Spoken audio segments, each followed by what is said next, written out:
கிட்டத்தட்ட 25 ஆண்டுகளுக்கு முன்பாகவே தமிழகத்தில் பரவலாக மௌலானா வைதுத்தீன் கான் அவர்களுடைய பெயர் அறியப்படாத அந்த காலத்திலேயே சொல் புதிது என்ற அந்த பத்திரிகையில ஜெயமோகன் அவர்கள் துணை ஆசிரியராக இருந்து வெளியிட்ட அவருடைய கட்டுரைகள் 2001 வெளிவந்திருக்கிறது.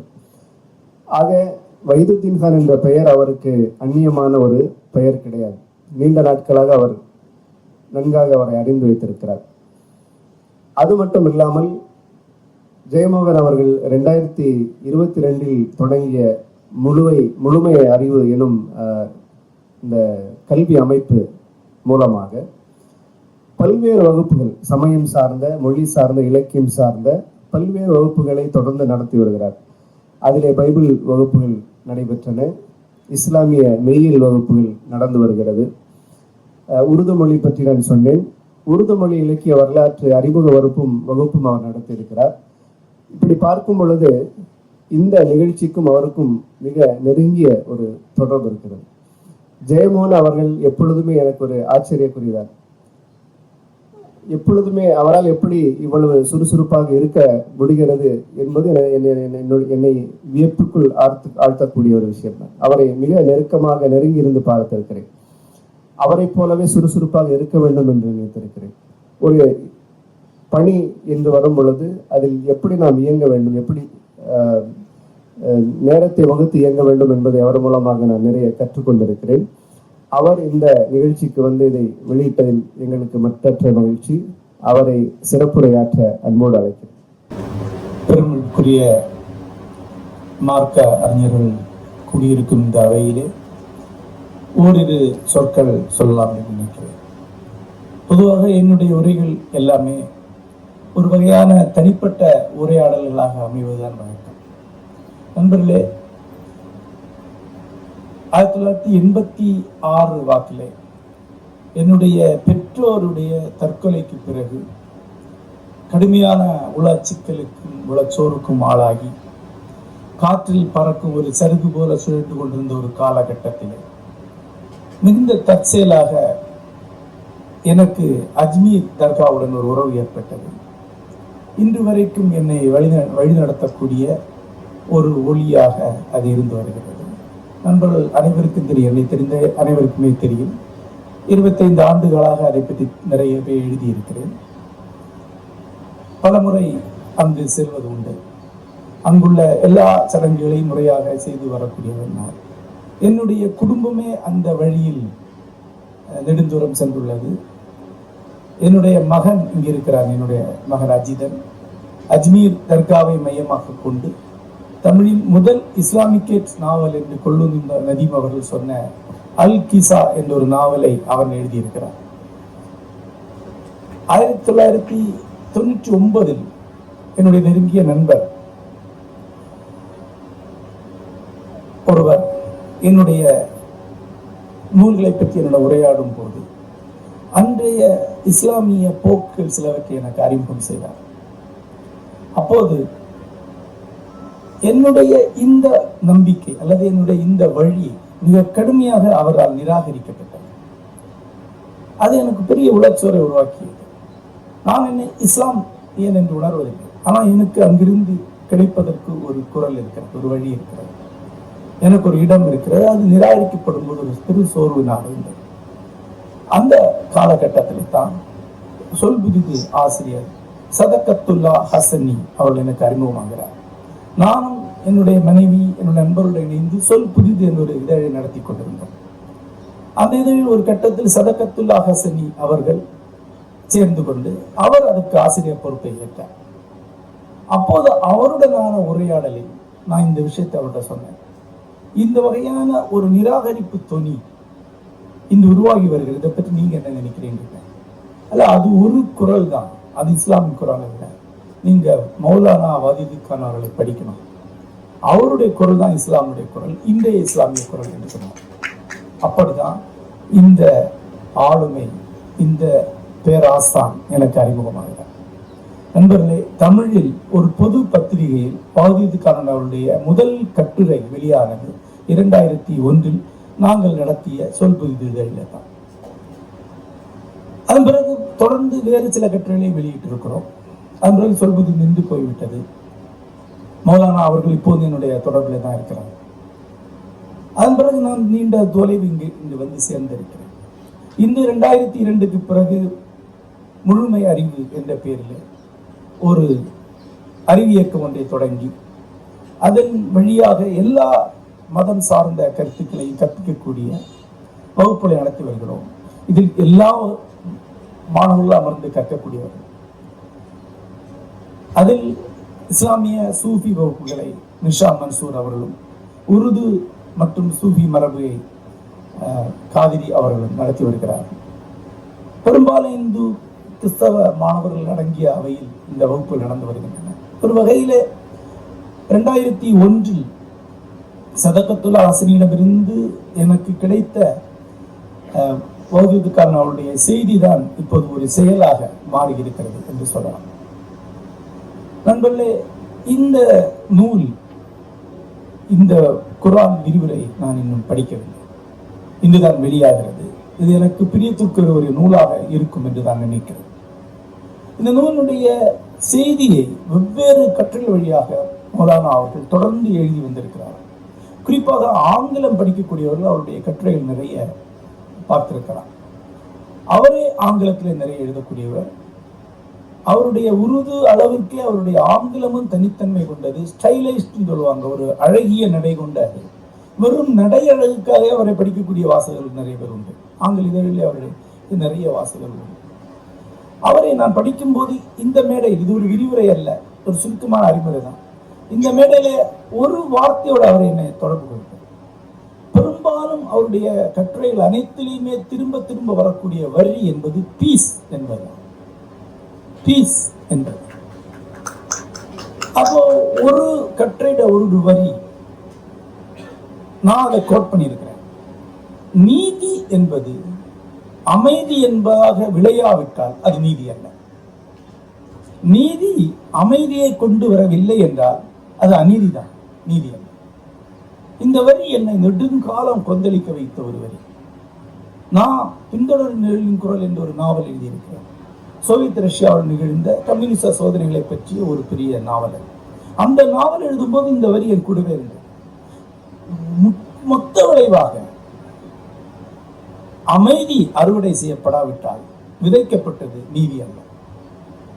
அவன் நமக்கு எல்லாருக்கும் நீதி என்பது ஏதோ வகையில ரத்தத்தில் நனைந்து வரும். நீதி என்பது ஒரு வகையான வன்முறை வழியாக விளையும். வன்முறைக்கு இடையான எதிர் வன்முறை வழியாக நீதி விளையும் என்கிற நம்பிக்கை நமக்கு இருக்கிறது. அந்த நம்பிக்கையில தான் நம்ம சினிமா படங்களை எடுத்துட்டு இருக்கோம். ஆனா மௌலானா அவருடைய இந்த வரி அமைதி என விளையாவிட்டார், அமைதி என வராவிட்டார் அது நீதி அல்ல என்பது திரும்ப திரும்ப மெடிடேட் பண்ண வேண்டிய ஒரு வரி. அதை யோசிக்க யோசிக்க நம்முடைய ஒட்டுமொத்த நம்முடைய ஸ்பிரிச்சுவாலிட்டியை ரீடிஃபைன் பண்ண வேண்டிய, நம்முடைய ஆன்மீகத்தை நாம் மறுவரையறை செய்ய வேண்டியிருக்கும். அதாவது திரும்ப திரும்ப மதம் என்பது ஒரு கண்டிப்பான தந்தையாக உருவகிக்கக்கூடிய ஒரு மனநிலை சென்ற நூற்றாண்டு வரைக்கும் நமக்கு இருந்தது. சென்ற நூற்றாண்டு வரைக்கும் உலகம் முழுக்க இனக்குழு சண்டைகள், போர்கள், ஒரு உலகம் இருந்தது. அன்று ஒரு வேளை அந்த கண்டிப்பு தேவைப்பட்டிருக்கலாம். ஒரு கண்டிப்பான தந்தை, கையில குச்சியோடு இருக்கக்கூடிய தந்தை, அவருடைய காலடி ஓசையை நமக்கு அச்சமூட்ட வேண்டும். மௌலானா அவர்கள் ஒரு கட்டுரையில சொல்கிறார், மதம் என்பது ஒரு தாய் போல இருக்க வேண்டும். அது எனக்கு ரொம்ப முக்கியமான ஒரு வரி. ஆனா என்னுடைய வீட்டுல என்னுடைய அம்மா எனக்கு நினைவுபடுகிறார். என்னோட வீட்டுல எப்ப பார்த்தாலும் 22, 23 குழந்தை இருக்கும். ஊர்ல உள்ள எல்லா வேலைக்கு வர பெண்களுக்கு குழந்தைங்க விட்டு போவாங்க. எங்க அம்மாவோட இடுப்புல ஏதோ ஒரு கைக்குழை இல்லாம ஞாபகம் வர்றதில்லை. அவள் இறந்து போய் இத்தனை ஆண்டுகள் இல்லை, 40 ஆண்டுகளுக்கு மேல ஆகிறது. தொடர்ந்து என்னுடைய கனவுகளை வரும்போதெல்லாம் யாரோ ஒரு குழந்தை அவங்க இடுப்புல இருக்கும். ஏதோ ஒரு குழந்தை, அந்த குழந்தையெல்லாம் இன்னைக்கு 50 வயசு 40 வயசு ஆயிருக்கலாம். அப்போ ஒரு அம்மா என்பவர்களுக்கு பேதமற்ற அணைக்கும் தன்மை உண்டு. இன்னாருடைய குழந்தை தன் குழந்தை என்று இல்லாத அணைக்கக்கூடிய ஒரு பேரெண்ணை கொண்டிருக்கு. அப்படி ஒரு மதத்தை உருவகம் பண்ணக்கூடிய ஒரு தரிசனம் மௌலானா அவர்களுடைய எழுத்துக்களிலே உண்டு. பிறர் அல்லாத, பிரிது அல்லாத ஒரு தரிசனம். அதான் மூன்றாவதாக அவருடைய பார்வையை பற்றி நான் சொல்ல வேண்டிய விஷயம். மிக சுருக்கமாக தான் இந்த உரையில சொல்றேன். ஆனா இதை நீங்க யோசித்து பார்க்கணும். அதாவது நீங்க செல்ஃப் என்பதை, நான் என்பதை, நம் தரப்பு என்பதை எப்படி வரையறுத்துக் கொள்கிறீர்கள்? உங்க தரப்பிலிருந்து வரையறுத்துக் கொள்கிறீர்களா? உங்கள் அல்லாத மற்றவருடைய பார்வையில் நீங்கள் உங்களை வரையறுத்துக் கொள்கிறீர்கள்? பெரும்பாலும் நீங்க உங்களை பற்றின உங்களுடைய வரையறை என்பது அதர்ஸ் உருவாக்குறது, அல்லது வேறு ஒருவருக்கு காட்டும் பொருட்டு நீங்க உருவாக்குறது, அல்லது வேறு ஆட்கள் உருவாக்கி உங்களுக்கு அளிக்கிறது. உங்க ஊர்லயே உங்க பர்சனாலிட்டி என்பது ஊர்க்காரங்க சொல்றது, பக்கத்து வீட்டுக்காரங்க சொல்றது. அதுபோல மதம் சார்ந்த அடையாளமும் எதிர் மதம் சார்ந்த ஒரு தன்மையிலிருந்து உருவாக்கிறது. நான் அது அல்ல, நான் அவங்க அல்ல, நான் இவங்களை போல அல்ல, நான் வேற. இதுல இருக்கிறது நான் பத்தின வரையறை அல்ல, அதிலிருந்து வேறுபடுத்திக் கொள்ள முடியாது. மௌலானா ஆதித் கான் அவர்கள் ஒரு 7-8 கட்டுரையில், குறிப்பா அவுட்லுக் ஒரு முக்கியமான கட்டுரையில சொல்கிறார், முழுக்க முழுக்க வேற ஆட்களே இல்லை என்று எடுத்துக்கொண்டு எனக்கு ஒரு வரையறை நான் உருவாக்கி கொள்ள முடியும்னா அதுதான் சரியான வரையறை. என் தரப்பிலிருந்து நான் இதுதான், இது யார் எப்படி இருந்தாலும் நான் இப்படித்தான், எந்த தருணத்திலும் நான் இப்படித்தான், இதுதான் செல்ஃப் டிஃபைன். இப்படி ஒரு வரையறையை இஸ்லாமியர்கள் உருவாக்கி கொள்ள வேண்டும், உலகளாக உருவாக்கி கொள்ள வேண்டும் என்று குரல் கொடுத்து முக்கியமான ஒரு ஆளுமை. நம்முடைய காலகட்டத்திலே நம்முடைய மனநிலை எதிர்மறைத்தன்மையை நோக்கி ஈர்க்கப்படுகிறது. அதற்கு காரணம் என்பது செய்தி தான். செய்தி வழியாகத்தான் நாம் விஷயங்களை தெரிந்து கொள்கிறோம். செய்தி என்பது எப்போது எதிர்மறையாகத்தான் இருக்கும். தினத்தந்தியில கூட எல்லா செய்தியுமே நெகட்டிவ் செய்திகள், விபத்துகள், கொலைகள், சாத்தியம் ஆன நெகட்டிவிட்டி எல்லாமே ஒரு பத்திரிகையில் இருக்கு. ஒவ்வொரு நாளும் காலையில ஒரு கப் காப்பியோட நம்ம நெகட்டிவிட்டியை தான் பரவி கொண்டு, பேஸ்புக்கோ எதுவா இருந்தாலும் எதிர்மறைத்தன்மை தான். அதுதான் நமக்கு கவனத்தை கவருது. ஒரு பஸ்ல போகும்போது ஒரு விபத்துனா எந்திரிச்சு பார்த்துருவோம், ஒரு டெட் பாடி கிடக்குன்னா எந்திரிச்சு பார்த்துருவோம். நம்முடைய இந்த கியூரியாசிட்டி அடிப்படையில் தான் செய்தி உருவாக்கப்படுகிறது. எப்ப செய்தி வணிகமாகுதோ, எப்ப செய்தி ஒரு தொழிலாக மாறுதோ, அப்பவே செய்தி என்பது முழுக்க முழுக்க எதிர்மறைத்தன்மை கொண்டதாக. ஆகவே செய்தி வழியாக நமக்கு கிடைக்கக்கூடிய அத்தனை பேருமே எதிர்மறை ஆளுமைகளா இருக்கு. யாரு நியூஸ்ல அடிபடுறாங்களோ அவங்க எல்லாருமே பர்சனாலிட்டியா பாத்தீங்கன்னா எதிர்மறையான ஆள், நெகட்டிவிட்டியை உருவாக்கக்கூடிய, கசப்புகளை, வெறுப்புகளை, நான் பிறம் என்ற வேறுபாடை உருவாக்கக்கூடியவங்களா. எப்போ செய்தி வலுவடைந்து ஒரு பெரிய சந்தை தன்மை அடைகிறதோ, இன்னும் சொல்ல போனா 1930, 40, 50 எல்லாம் செய்தி பெருவணிவகம் ஆகுது, பெரிய பிசினஸ் ஆகுது. அதுக்கு பிறகு உலகம் முழுக்க நெகட்டிவ் பர்சனாலிட்டிஸ் தான் தலைமை பொறுப்புக்கு வந்திருக்கிறாங்க.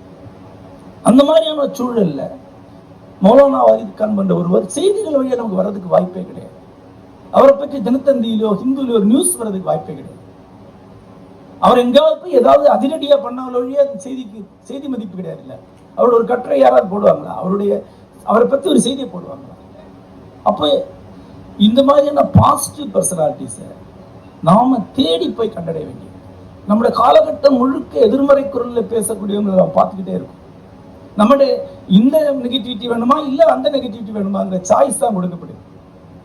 அப்போ முழுக்க முழுக்க சாத்வீகமான குரலில் பேசியவர், முழுக்க முழுக்க நேர்நிலையான குரலில் பேசியவர், வரலாற்றை நோக்கி அமைதியின் குரலில் பேசிய ஒரு பெரிய பர்சனாலிட்டி நமக்கு இந்த மாதிரி அறிஞர்களின் மொழிபெயர்ப்புகள் வழியாக மட்டும்தான் வந்து சேர முடியும். நம்முடைய உள்ள இருக்கக்கூடிய நன்மை நோக்கிய ஒரு தேடல் நமக்கு இருக்கும்.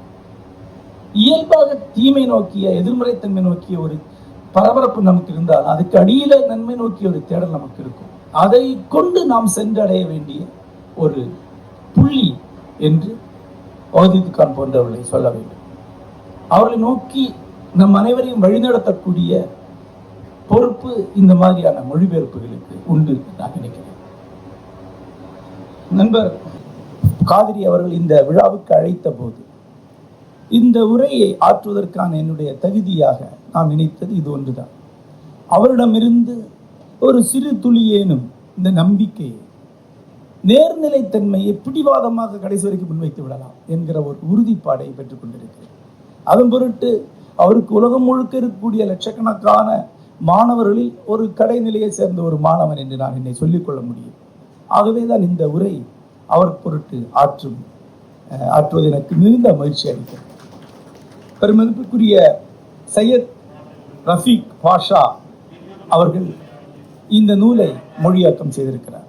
இது குர்ஆனுடைய ஒரு விரிவுரை அல்லது தெளிவுரை. பழங்காசு அவர்கள், சீனிவாசன் அவர்கள் இங்கு குர்ஆன் மொழிபெயர்ப்புடைய ஒரு பட்டியலை கொடுத்திருக்கிறார். ஏறத்தாழ 31 நூல்கள் இதற்கு முன் மொழிபெயர்க்கப்பட்டிருக்கின்றன. இதிலே அபி அவர்களுடைய மொழிபெயர்ப்பு இல்லை என்று நினைக்கிறேன். அதை சேர்த்தால் 32-33 மொழிபெயர்ப்புகள் இருக்கலாம். 1949 முதல் சீராக குர்ஆன் தமிழில் மொழிபெயர்க்கப்பட்டுக் கொண்டே இருக்கிறது. ஒவ்வொரு முறையும் ஒவ்வொரு மொழிபெயர்ப்புக்கு ஒரு தேவை இருக்கிறது. நான் அபி அவர்களிடம் கேட்டேன், இந்த புதிய ஒரு மொழிபெயர்ப்புக்கான தேவை என்ன என்று. அவர் சொன்னார், அரபு வார்த்தைகள் அவற்றுக்கு சாத்தியமான தமிழ் இருக்கக்கூடிய ஒரு மொழிபெயர்ப்பு, ஒரு அர்த்தத்தை கொடுத்தா மொழிபெயர்க்கப்பட்டன. ஆனால் அந்த சாத்தியமானதில் எது சிறந்தது, எது பொருத்தமானது கண்டுபிடித்து இன்னொரு மொழிபெயர்ப்பை செய்ய வேண்டியது. குறிப்பாக அடைப்பு குறிப்புகள், அதனுடைய அதர் பாசிபிலிட்டிஸ், மாற்று வாய்ப்புகளை கொடுத்து மொழிபெயர்க்கும் போது தான் சரியா வருகிறது. அதிகமான அடைப்புக்குறிகள் கொண்ட ஒரு மொழிபெயர்ப்பு இன்னும் கவித்துவமான ஒரு மொழிபெயர்ப்புக்கான ஒரு முயற்சி என்று அவர் சொன்னார். அவர் தொடர்ந்து மொழிபெயர்ப்புகள் வந்து கொண்டிருக்கின்றன. அந்த மொழிபெயர்ப்புக்கு மேல் இந்த உரை ஏன் தேவைப்படுகிறது? எளிமையா சொன்ன போல ஒரு நூல் தமிழிலே கிடைக்கிறதே, படிக்க வேண்டியதானே, ஏன் அதுக்கு மொழிபெயர்ப்பு தேவைப்படுகிறது? ஏன் அதுக்கு மேல் உரை தேவைப்படுகிறது? ஒரு முக்கியமான கேள்வி. எல்லா மூல நூல்களுக்கும் உரைகள் தேவைப்படும். உரை தேவைப்படுவது அந்த நூலின் குறைபாடு அல்ல, நம்முடைய குறைபாடு, வாசகருடைய குறைபாடு. ஏனென்றால் மூல நூல்கள் அழிவில்லாத என்றும் உள்ள விவேகத்தை, மெய் ஞானத்தை சொல்லக்கூடியவை. அவை மாறுவதில்லை. அவற்றுக்கு எந்த வகையான குறைபாடுகள் எப்போது இருப்பதில்லை. அவை மலைகளைப் போல, அது அங்கதான் இருக்கும். லட்சக்கணக்கான கோடிக்கணக்கான ஆடு அங்கதான் இருக்கும். நாம ஒரு 60, 70, 80, 90 வருஷம் இங்க வாழ்ந்து குமிழிகள் போல உடைஞ்சிட்டே இருப்போம். நாம காலத்திற்கும் இடத்திற்கும் கட்டுப்பட்டவர். நம்முடைய சிந்தனை, நாம் வாழும் காலம், நாம் வாழும் சூழலுக்கு கட்டுப்பட்டது. இந்த கால இடத்தில் இருந்து கொண்டு நான் அந்த மலைகளுக்கு ஒரு அர்த்தத்தை கொடுத்து கொண்டிருப்போம். நம்முடைய காலம் இடமும் மாறும்போது நம்முடைய பார்வையை நாம் மாற்றிக்கொள்ள வேண்டியது. நம்முடைய முன்னோர், 100 ஆண்டுகளுக்கு முன்னால் வாழ்ந்த நம்முடைய முன்னோர், அவர்கள் திகழ்ந்த ஒரு சூழல் இருந்து கொண்டு ஒரு அர்த்தத்தை எடுத்திருப்பார். அது அவர்களுக்கு பொருத்தமாக கூட இருந்திருக்கலாம்.